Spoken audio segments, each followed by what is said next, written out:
Transport कोणते हे transport sorry transporter म्हणजे उत्पादक 260, सप्लायर्स 248 आणि ट्रान्सपोर्टर्स 190 असे 703 FIR आहेत.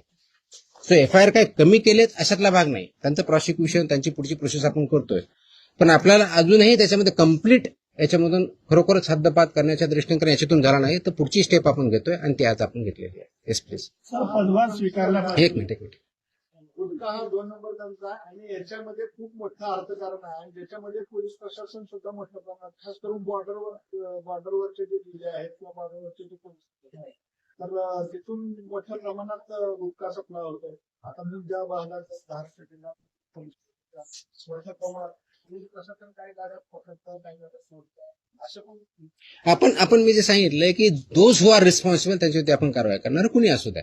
म्हणजे माझे अधिकारी होऊ शकतात, इन्व्हॉल्व जर असतील तर दुसरे कुणी असू शकतात. त्याच्यामध्ये एड्स अबेट हे शब्दप्रयोग आपण जे केलेले आहेत त्याच्यामध्ये त्यांचं इन्व्हॉल्वमेंट जर सिद्ध झालं तर आपण त्यांच्यावरती करा. नाही FIR आतापर्यंत झालेले आहे, पण ते प्रूव्ह करण्यासाठी you are not getting my point. ते प्रूव्ह करण्यासाठी लेट मी आन्सर दॅट. ते प्रूव्ह करण्यासाठी आपल्याला ते डॉक्युमेंटरी एव्हिडन्स लागतील, आपल्याला एव्हिडन्सेस लागतील. असे आपल्याकडे सापडले तर डेफिनेटली आपण कारवाई करू. याच्यामध्ये आमचे काही अधिकारी इन्व्हॉल्व आहेत असं खूप अलिगेशन होतात, कंप्लेन येतात, आम्ही त्या व्हेरीफाय करतो. पुढच्या काही दिवसामध्ये असे काही अधिकाऱ्यांचं इन्व्हॉल्वमेंट आहे किंवा नाही याच्याबद्दलचे इन्व्हेस्टिगेशन आमच्याकडे सध्या चालू आहे. त्याच्यातून जे रिझल्ट येतील ते आपल्यापर्यंत येतीलच. तर आपण पदभार स्वीकारल्यापासून अनेक कारवाई केलेल्या आहेत. आतापर्यंत जेवढ्या कारवाई झाल्या साधारणपणे किती कारवाई झाल्या, किती तो डेटा मी प्रेसमध्ये दिलेला आहे ना. एक नवीन नाही मी डेटा मी प्रेसमध्ये दिलेला आहे. टीव्हीला त्या बाईट स्वरूपात नाही मी टोटल आता काही कारवाई केल्या खूप केल्यात. सर दररोज मी प्रेस देतोय. झालेली अटक आणि ते किती आहे गुन्हे दाखल झाले. देतो. Yes please. प्रोहिबिटेडची एका वेळेस एक minute I answer every question. Let me I come to me. हा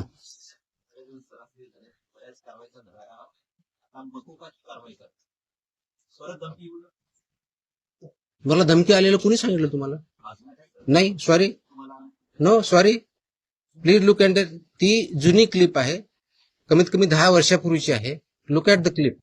आताची क्लिप नाही याची ती. दॅट वॉज नाही आलेली that clip. If I remember correctly, मला आठवत नाहीये, इफ आय रिमेंबर करेक्टली बहुतेक ती पुण्यातली क्लिप आहे, फिनावाजी पीएमपीएम आहे. चेकआउट तुम्ही बघा, ते क्लिप आताची नाही, मला कोणतरी पाठवली, मला कोणतरी विचारलं, मला अशी धमकी नाही आलेली. येतो मी त्यांना. Let us focus on this. There are so many issues. Let us focus on this.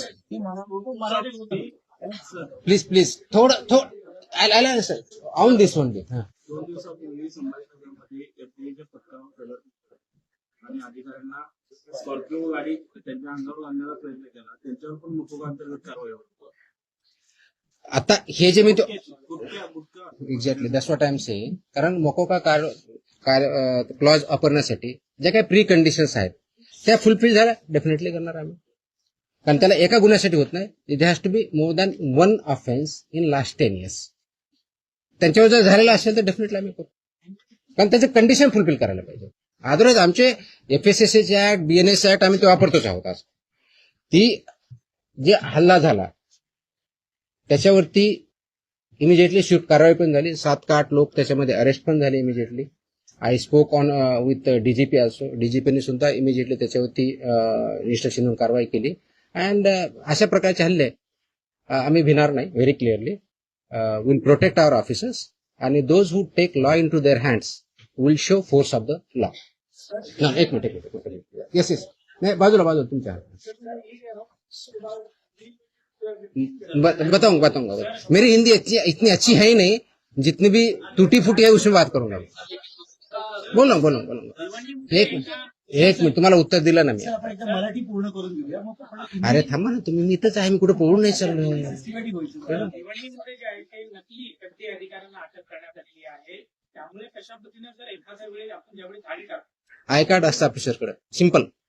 My officers wear I card. Very clearly they show the I card.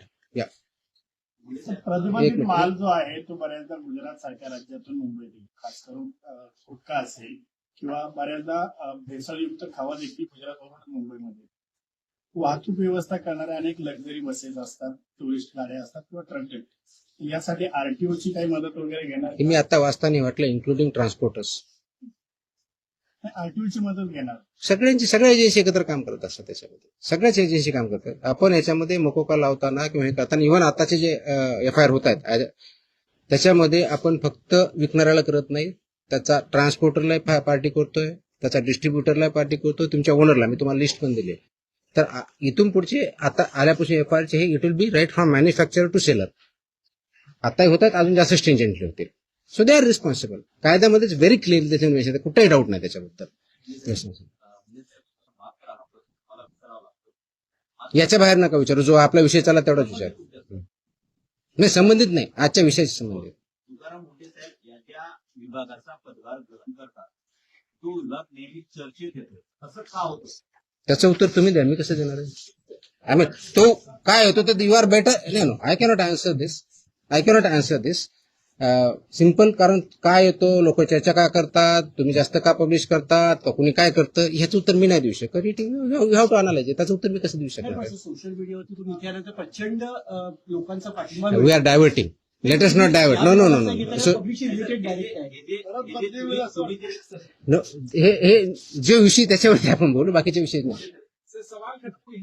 हा नाही, याच्या अगोदर फक्त हा डेटा प्रोहिबिटेड ना, प्रतिबंध.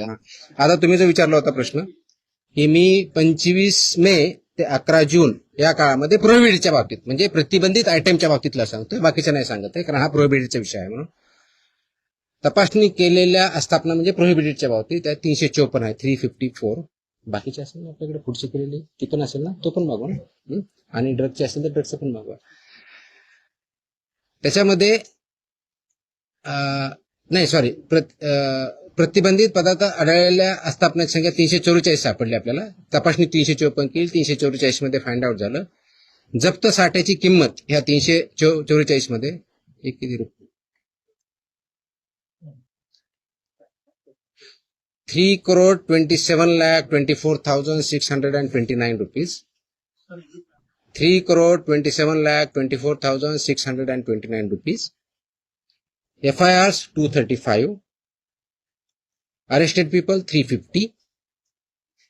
Seal establishment of this 344 are 274. Seized vehicles are 26 and the price of that vehicle is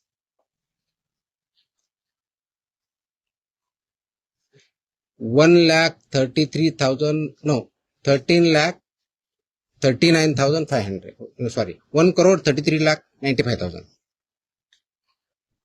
So this is about 25 मे ते 11 जून prohibited आयटमच्या बाबतीत जी मोकोका आपण लावला त्याच्या बाबतीतची माहिती आहे. 26. त्याची कॉपी पाहिजे, कॉपी द्या सर्वांना. Okay. So I am giving you the press note detail in Marathi and I am attaching the order also. So you are aware of this. Order is in English. ते आम्ही मराठीमध्ये आम्ही पाठवतो आमच्या exactly order आहे.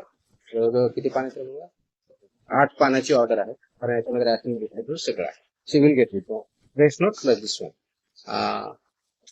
हिंदीमध्ये माझी हिंदी चांगली नाही होत एवढी यार. मैं इतना बुरा लगूंगा उसमें, मैं इंग्लिश में बोल सकता हूँ. हाँ.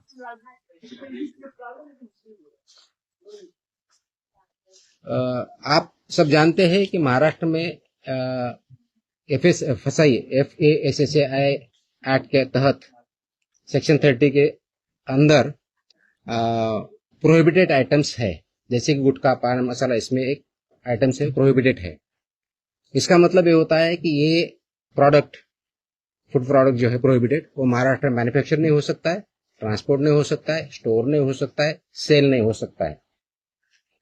फिर भी बहुत कार्रवाई करने के बावजूद इसका सेलिंग और अवेलेबिलिटी महाराष्ट्र में कई जगहों पे पाया जाता है.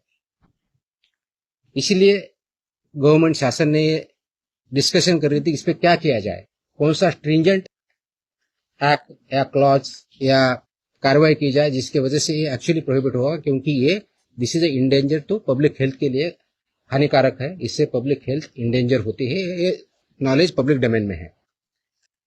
तो इसके तहत आज हमने मोकोका एक्ट जो है महाराष्ट्र का, Maharashtra control of organise crime act 1999, ये इसमें इन्वोक करने का निर्णय लिया है, लागू किया है कि जो ये बिजनेस में मैन्युफैक्चरिंग करते हैं, ट्रांसपोर्ट करते हैं, सेल करते हैं, डीलर्स है, सेमी डीलर्स है, ये सबको ये प्रोविजन के अंदर अभी कार्रवाई की जाएगी। उसकी जो प्रोसीजर दी है सेक्शन 23 के अंदर मोकोका के, वो फॉलो करके ये मैंडेटरी किया गया है कि जो मोकोका के प्रोविजंस के में लायबल है, वो मैंडेटरी हमारे ऑफिसर एफआईआर करते समय मोकोका का प्रोविजन एक्ट इन्वोक करेंगे और उनको पनिशमेंट करेंगे। इसका ऑब्जेक्टिव है, उद्देश्य है कि पब्लिक हेल्थ जो इंडेंजर हुई है इसकी वजह से, उसको पूरा तरीके से रोका जाए और वो जो हमने प्रोहिबिशन किया है आइटम्स में, उसका अवेलेबिलिटी महाराष्ट्र में कहीं न हो और लोग उसको न खाए, जिसकी वजह से उनकी हेल्थ अच्छी रहेगी, उनका हेल्थ अच्छे रहने की वजह से उनका प्रोडक्टिविटी अच्छी रहेगी और जो ह्यूमन डेवलपमेंट है, ह्यूमन ग्रोथ है, उसको भी अच्छी तरह से हो जाएगा। इसीलिए ये प्रोविजन आज हमने इन्वोक किया है। इसका ऑर्डर हमने आज as a commissioner food safety Maharashtra बोल के इश्यू किया है और ये लागू हो रहा है और ये सब स्ट्रिक्टली आगे इम्प्लीमेंट होगा। अब तक का लास्ट 10 साल में जो मैन्युफैक्चरर्स है उनके खिलाफ 260 एफआईआर हुए हैं, जो सप्लायर्स है 248 एफआईआर हुए हैं, जो ट्रांसपोर्टर्स है 190, ऐसी 703 एफआईआर भी हो चुके हैं। इसका डेटा हमने मांगा है, उसका एनालिसिस भी चल रहा है। तो मेरी ये सुझाव है, वार्निंग है, those who are involve in this business, इधर मैन्युफैक्चरर और ट्रांसपोर्टर्स और सेलर्स और डीलर्स और सेमी डीलर्स, ये महाराष्ट्र में आप काम बंद कीजिए, नहीं तो ये कानून के हिसाब आपको कड़ी से कड़ी से आपको सजा इसमें पता है वो दिया है, इसी शासन सजा देंगे, प्रोसिक्यूट करेंगे और हम महाराष्ट्र जो प्रोहिबिटेड आइटम है उसमें नहीं मिलने देंगे। ये जो हमने बताया कि इसमें कौन कौन आता है, तो इसमें मैन्युफैक्चरर आएंगे, manufacturer end producers of prohibited items, financiers funding जो करते हैं मैन्युफैक्चर के लिए या प्रोक्यूरमेंट के लिए या डिस्ट्रीब्यूशन के लिए, वो भी आएंगे। इंटरस्टेट और इंट्रास्टेट सप्लाईज जो है वो भी इसमें आएंगे, कमीशन एजेंट्स भी इसमें आएंगे, ट्रांसपोर्टर्स आएंगे, व्हीकल ऑपरेटर्स आएंगे, इंक्लूडिंग एजेंट्स हु बुक और अरेंज फॉर ट्रांसपोर्ट, वो भी आएंगे। गोडाउन ऑपरेटर्स आएंगे, वेयरहाउस ओनर्स आएंगे and store managers who knowingly store such products, वो भी आएंगे। होलसेल डीलर्स एंड डिस्ट्रीब्यूटर्स भी आएंगे, sub dealers and semi wholesalers भी आएंगे, एजेंट्स भी आएंगे, retail sellers forming part of an identified organise network भी आएंगे, और एनी अदर पर्सन नोइंगली, जानबूझ के उसको अबेट करता है, इंफॉर्मेशन कंसील करता है या असिस्ट करता है, ये सब कुछ चला के लगेगा। सेलर है,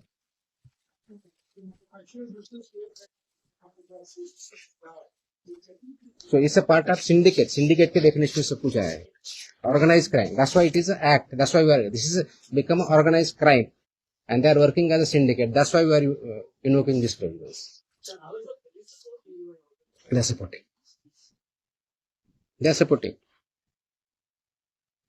आम आदमी के लिए मकोगा लगने के बाद कितना मुश्किल हो जाएगा, जो शख्स आम आदमी को क्यों मुश्किल होगा? नहीं, आम आदमी को जानने की जो भी इस आम आदमी बिजनेस में नहीं है ना, जो भी इस बिजनेस में है वो पकड़ा जाएगा, मकोगा लगेगा। क्या क्या धारा है? ये तो आप मौका में क्लियरली है ना, लाइफ इम्प्रिजनमेंट प्रोविजन आहे ना। किती सजा आहे त्याची? किती वर्ष ते काढा जरा प्रोविजन। ऑफकोर्स दे प्रोसिक्यूट होंगे, कोर्ट में केस चलेगा। हाँ ऑफकोर्स, सबको बेल अपोज कर हमने बता ही दिया ना कितना। वो बताएंगे सर, नहीं वो तो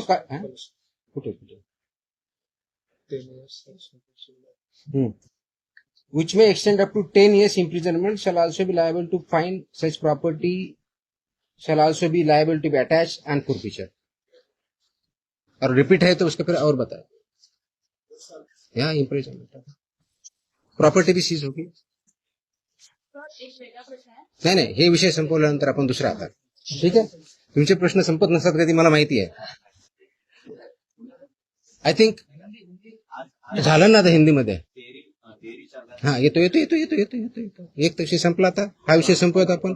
माझी अशी अपेक्षा आहे आपल्याकडून, प्लीज याला चांगली पब्लिसिटी द्या. This is in the interest of state of Maharashtra. It's very very crucial, very very crucial.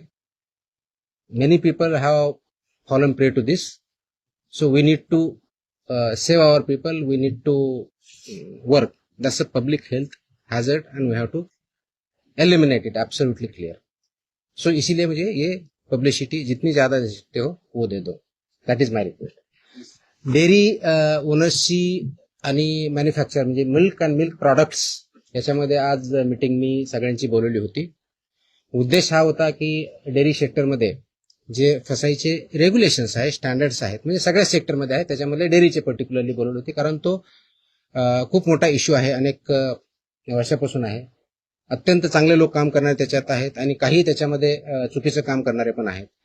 आणि म्हणून एफडीए म्हणून आम्ही काय कारवाई करणार as a regulator. FDA is a regulator आणि फूडच्या बाबतीत म्हणलं फूड कमिशनर स्टेट म्हणून आम्ही रेग्युलेट करतो जे फसाईचे नॉर्म्स आहेत. आणि फसाई ऍक्ट हा 2006 आला, त्याचे रूल्स 2011 झाले आणि 2011 पासून आतापर्यंत वेगवेगळे रेग्युलेशन किंवा स्टँडर्ड्स फसाईने डिक्लेअर केलेले आहेत.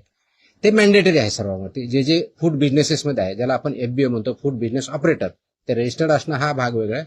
पण त्यांनी कोणत्या कोणत्या प्रकारचे स्टँडर्ड्स जे जे प्रॉडक्ट आहेत त्याला वापरायचे, त्याप्रमाणे प्रॉडक्ट तयार करायचे किंवा सेल करायचे, हे त्याच्यामध्ये स्टँडर्ड्स दिलेले आहेत. त्याच्यामधला एक भाग म्हणून जे मिल्क अँड मिल्क प्रॉडक्ट्स आहेत याच्यासाठी जे स्टँडर्ड्स लागतात ते त्यांनी पाळावेत, ते त्यांनी इम्प्लिमेंट करावेत. या दृष्टिकोनातून एक इंटरॅक्शन सेशन, कायद्याचे प्रोव्हिजन, रेग्युलेशन्स कोणते आहेत ते त्यांना आम्ही सांगितले. त्यांचे जे काही इश्यू होते ते आम्ही समजून घेतले आणि यातून पुढे खूप स्ट्रिक्टली याच्यावरती इन्फोर्समेंट होईल. राईट फ्रॉम कलेक्शन सेंटर गावातलं जे असेल तिथपासून ते म्हणजे तुमचा एमबीओ असेल, म्हणजे तुमचं जे चिलिंग सेंटर असेल, कलेक्शन सेंटर्स असेल, चिलिंग सेंटर पासून तुमच्या डेअरीपर्यंत जात असेल, मग तुमचा दूध प्रॉडक्ट बनवणार किंवा पनीर बनवणार तिथपर्यंत जात असेल, ते प्रॉडक्ट बनवून ते कंझ्युमर पर्यंत जात असतील, ही सगळी चेनमध्ये जे जे त्याच्यामध्ये इन्व्हॉल्व आहेत त्यांनी हे सगळे स्टँडर्ड्स पाळले पाहिजेत, इम्प्लिमेंट केले पाहिजेत आणि त्याच्यामुळे चुकीचं काही होणार नाही हे त्यांना समजून सांगण्यासाठी, कायद्याचे प्रोव्हिजन समजून सांगण्यासाठी आम्ही मीटिंग बोलवली होती, इंटरॅक्शन केली. मी एक प्रेझेंटेशन पण केलं की कायदा काय सांगतो, नाही केलं तर त्याचे काय प्रोव्हिजन होतात. तर 2-3 ठळक ज्या गोष्टी आहेत त्याच्यामधल्या, तर एक पहिलं की अनसेफ फूड हे कशाही परिस्थितीत टॉलरेट केलं जात नाही, जाणार नाही, इन्क्लुडिंग मिल्क प्रॉडक्ट्स. अनसेफ फूडची डेफिनेशन कायद्यात दिलेली आहे, त्याच्यामुळे मी इथे बोलत नाही, त्या तुम्ही वाचू शकता, त्याच्यात क्लिअरली आहे. दुसरं अडल्चरेटेड फूड, तिसरं मिसब्रँडेड, चौथं सबस्टँडर्ड आणि अजून काय एवढंच नाही. सो अशा प्रकारच्या कॅटेगरी आहेत आणि या प्रत्येक कॅटेगरीला काय पनिशमेंट आहे हे कायद्यामध्ये दिलेलं आहे. तर ते व्हायलेट तुम्ही करू नये. त्याचे जे वेगवेगळे रेग्युलेशन, पहिला रेग्युलेशन फॉर रजिस्ट्रेशन कंपल्सरी आहे, ते बऱ्यापैकी इम्प्लिमेंट आहे आजच्या डेटला, रजिस्ट्रेशन आणि लायसन्सिंग, पण ते तेवढ्या पण चालत नाही. फूड प्रॉडक्ट्सचे जे 2011चे स्टँडर्ड्स आहेत ते बऱ्याच वेळेस कॉम्प्रोमाइज केले जातात, ते करता येणार नाही. मार्केटिंगच्या किंवा ऍडव्हर्टाइजिंगच्या बाबतीत चुकीचं दिलं जातं, ते करता चालणार नाही. त्याचबरोबर काय म्हणतो त्याला, प्रिंटिंग, काय म्हणतो त्याला, प्रिंट करतो ते लेबलिंग जे आहे ते व्यवस्थित होत नाही किंवा चुकीच्या पद्धतीने होतं किंवा मिसलिडिंग होतं, ते चालणार नाही. पॅकेजिंग, त्याचे स्टँडर्ड्स ठरवले आहेत, ते पॅकेजिंग त्याच पद्धतीनं पाहिजे, ते चालणार नाही. हे त्यांना आम्ही चांगल्या पद्धतीनं समजून सांगितलं आहे आणि बाय अँड लार्ज त्यांची कन्व्हिन्स झालेली आहेत की येस, आमच्याकडे काही ज्या त्रुटी असतील तर आम्ही त्याच्यामध्ये कारवाई करू, जेणेकरून हे जे दूध आहे किंवा प्रॉडक्ट आहे, फूड अँड फूड प्रॉडक्ट जे आहेत ते कंझ्युमरला जे स्टँडर्ड फसाईने घालून दिलेले आहेत ते त्याप्रमाणे करतील. जे करणार नाही त्याच्यावर फसाई ऍक्ट नुसार आपण त्याच्यावरती कारवाई करणार आहोत. आता हे standard over a period of time आहे, 2011 पासून आतापर्यंत जवळजवळ टोटल 28 प्रकारचे रेग्युलेशन किंवा स्टँडर्ड आहेत. त्याच्यातले 6 हे ऑथॉरिटीचे आहेत, पण 22 आहेत वेगळ्या प्रॉडक्टच्या बाबतीतले आहेत सगळे. त्याच्यातले बऱ्याचशा अंशी 6 ते 10च्या दरम्यान हे फूड अँड फूड प्रॉडक्ट्स लागतात. प्रत्येकाला मोर दॅन 1 लागतात. रजिस्ट्रेशन कंपल्सरी आहे, पण ते फूड कॅटेगरी जी असेल त्यांना ते लागतात. ते स्टँडर्ड्स आम्ही जास्त इम्प्लिमेंट करू. सॅम्पलही आम्ही वाढू आणि त्याचबरोबर आम्ही हे सांगितलं की कंप्लायन्स करणं ही तुमची जबाबदारी आहे आणि इन्फोर्स करणं ही आमची जबाबदारी ॲज अ रेग्युलेटर म्हणून. ती इन्फोर्समेंट आमचं स्ट्रिंजंट होईल. त्याच्यामुळं आपण स्वतः आपल्या आधीनिसं ज्यांच्याकडून तुम्ही दूध घेता, जे चिलिंग सेंटर्स आहेत, जे तुमचे प्रॉडक्ट्स आहेत, तुमचे प्लांट्स आहेत, त्या ठिकाणी याचं कोणतंही व्हायोलेशन होणार नाही याची काळजी तुम्ही घ्या. आणि सबस्टँडर्ड असेल, अनसेफ असेल, तो माल रिजेक्ट करा. तो तुम्ही वापरू नका, दुसऱ्याकडे वापरू देऊ नका. So that this unsafe, substandard, adulterated, misbranded असं कोणताही प्रॉडक्ट मार्केटमध्ये येणार नाही. त्यासाठी तुम्ही कार्यरत राहा आणि ते कंप्लायन्स करता की नाही त्याचं एन्फोर्समेंट आम्ही बघू आणि जिथं कंप्लायन्स होत नाही त्यांच्यावर आम्ही स्ट्रिक्ट कारवाई करू. दिस वॉज द मीटिंग. तुमच्या कारवाईचं शेतकरी फार खुश आहेत. तुमच्या कारवाईनंतर आठवडी तालुक्यामध्ये तुमचा दुधाभिषेक करण्यात आला. दुधाचे रेट वाढतील असं वाटतं? रेट माझ्या हातात नाही आहेत. वाढवणं हा इज अ फ्री मार्केट. त्याच्यामुळे दुधाचा किती रेट असावं ते डिमांड सप्लायवरती ठरलं जाईल. पण आपण अडल्चरेशन बंद करू शकलो, आपण सबस्टँडर्ड दूध बंद करू शकलो, प्रॉडक्ट्स बंद करू शकलो, तर ऑफकोर्स प्युअर दुधाला डिमांड वाढेल. ऑफकोर्स मार्केट फोर्सेसनुसार त्याचे जे काही परिणाम होते ते होते. आपण त्याच्या कारवाया झाल्या, अनेक जप्त केलेला माल आहे तो टेस्टिंगसाठी पाठवण्यात आलेला आहे. किती अहवाल येणे बाकी आहे? आता खास करून दूध किंवा दुग्धजन्य पदार्थ यांचे लवकर नाशवंत होतात. त्याचं त्याची आम्ही काळजी घेत आहोत. त्याचे जे वेळेत कसे होतील याची आपण काळजी घेत आहोत. मनुष्यबळा संदर्भात देखील मागे एक भरपूर एकाच दिवशी सगळं तुम्हाला परत प्रश्न यायचं नाही का असं सांगा, मी सांगू शकतो. नाही रोज तर नाही शक्य, पण इन बिटवीन आपण भेटत जाऊ. 100 नहीं इसमें वो प्रोहिबिटेड आइटम के लिए है. एज आई टेल ना, इसमें रिपीट ऑफेंसेस कितने क्या है हम देखेंगे. Will examine everything. We have collected data, we have started work on that. ये एक दिन का ऑर्डर नहीं है. It has lot of thought has gone into it. जो कंडीशन में अगर फुलफिल करता डेफिनेटली, इसलिए मैंने मैंडेटरी किया है ना उसको.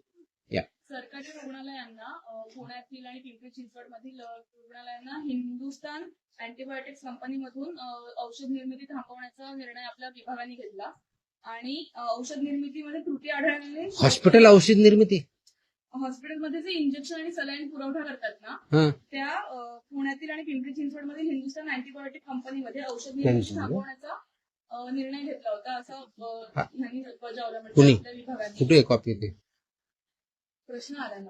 नाही तुम्ही प्रश्न असा अझम्पशनवर प्रश्न नका ना विचारू. असा अझम्पशन प्रश्न नका विचारू. तुमचा काय फॅक्ट्स काय ते सांगा. मग अशा आदेश बाजूला असा प्रश्न आला तर कुणी आदेश बरोबर हे तर पाहिजे माहित पाहिजे. औषध निर्मितीमध्ये त्रुटी आढळल्याने शोकॉज नोटीस बजावण्यात आली. प्लीज थोडंसं तुम्हाला समजून सांगतो. कंटेक्स्ट मध्ये मी त्या स्पेसिफिक केसबद्दल बोलत नाही कारण तुम्ही स्पेसिफिक प्रश्न विचारत नाही. मी तुम्हाला जनरल सांगतो. काय असतं की मार्केटमध्ये जे आपले ड्रग्ज असतात म्हणजे मेडिसिन्स असतात त्यांचं आम्ही चेकिंग करत असतो. चेकिंग करताना परत सबस्टँडर्ड, अडल्चरेटेड आणि याच्यामध्ये ड्रगमध्ये कॅटेगरी आहे स्प्युरियस किंवा मिसब्रँडेड या प्रकारचे आढळले तर त्याला punishment drugs and control act नुसार आम्ही करतो. अशा जर काही कॅटेगरी आढळल्या असते आमच्या याच्यामध्ये तर there is a provision called recall order म्हणतात त्याला आणि स्टेट ड्रग कंट्रोलर ते करत असतो. ती प्रोसेस आम्ही चालू केलेली आहे. म्हणजे आम्ही कुठं आम्हाला कंप्लेंट आले, मी व्हेरीफाय केलं, आम्हाला वाटलं, आम्ही सॅम्पल घेतले, त्याच्यातून आम्हाला ह्या 4 कॅटेगरीपैकी जी कोणती आलेली आहे तर तो प्रॉडक्ट मार्केटमधून फक्त हॉस्पिटलमधून नव्हे मार्केटमधून आम्ही रिकॉल करतो. त्या कंपनीला सांगतो आणि त्याची मी पब्लिसिटी पण करतो. तर तशा प्रकारच्या ऑर्डर आम्ही ज्या ज्या केसेसमध्ये आम्ही ते recall order drug control state drug controller who sitting here म्हणजे इथं जे आपण जॉईंट कमिशनर ड्रग HQ म्हणतो he is a state drug controller. तर त्यांच्या मार्फत इश्यू करतो ते कंप्लाय करतो. पर्पज असा असतो त्याच्या पाठीमागचं की जर हे चुकीचं आहे तर ते कंझ्युम होऊ नये म्हणून ते रिकॉल ऑर्डर असते. आणि बाकीचे प्रोव्हिजन ज्याप्रमाणे FIR करून किंवा जे काय प्रॉसिक्युशन करायचे त्या कंपनीवर आम्ही करत असतो. तर अशा आमच्या पुण्यातले जे एक आम्ही हे केलेलं आहे कोणते ते पुण्यामध्ये शेड्यूल H मधले औषधे जप्त केले होते 11.19 लाखाचे. That is Cipla company. तर त्याची आमची तिथल्या लोकलने केली, पण इथून आमची ऑर्डर अजून 1-2 दिवसामध्ये रिकॉलची जाईल. त्याच्यामुळे ते प्रॉडक्ट जे असतील ते पूर्ण मार्केट म्हणून पूर्ण अक्रॉस कुठे असू द्या, इंडियामधले कुठे असू द्या, ते रिकॉल होतील. तसेच बाकीच्याही गोष्टीवर आम्ही कारवाई केली. That is the provision you should understand. हे रिकॉल ऑर्डर असते. It's a standard procedure as per the drug control act 1940 आणि त्याच्यानंतर 1945 ची स्टँडर्ड प्रोसिजर आहे. वी आर फॉलोइंग इट ना.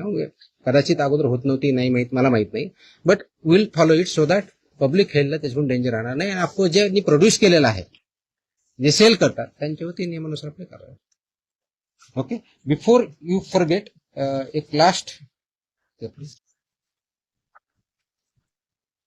अजून एक आदेश मी आज पारित केलेला आहे.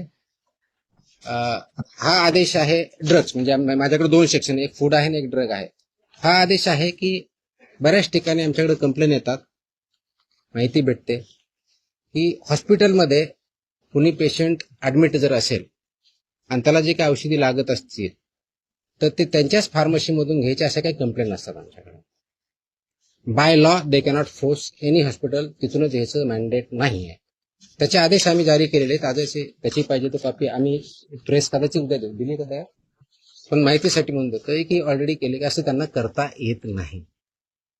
कोणत्याही पेशंटला जर बाहेरून आणायचं हा त्यांचा चॉईस आहे. यू कॅनॉट फोर्स एनीबडी की तुमच्याच फार्मसीमधून किंवा ह्याच फार्मसीमधून किंवा त्याच फार्मसीमधून घ्या, हे तुम्ही पेशंटला फोर्स करू शकत नाही. हे आम्ही सगळ्यांना ऑर्डर काढलेली आहे आणि इट विल बी इन्फोर्स्ड. कारण तो सिटीजन्सचा किंवा पेशंटचा राईट आहे कुठून परचेस करायचा. त्यांना तुम्हाला प्रिस्क्रिप्शन द्यावं लागेल. प्रिस्क्रिप्शन दिल्यानंतर त्यांना जिथून आणायचे तिथून आणतील. त्याच्यामुळे यू कॅनॉट फोर्स की तुमच्याच फार्मसीमध्ये घ्यावा. तो पण आदेश आज आम्ही पारित केलेला आहे. जर डॉक्टरने घेऊन दिलं तो त्याच्या किंवा पुढे जी काही घेऊन देईल ते फक्त त्याच्याच मेडिकलमध्ये अवेलेबल असतं. जर दुसरीकडे घ्यायला लागला तर ते उपलब्ध नसतं. असं का बरं होईल? सर आहे.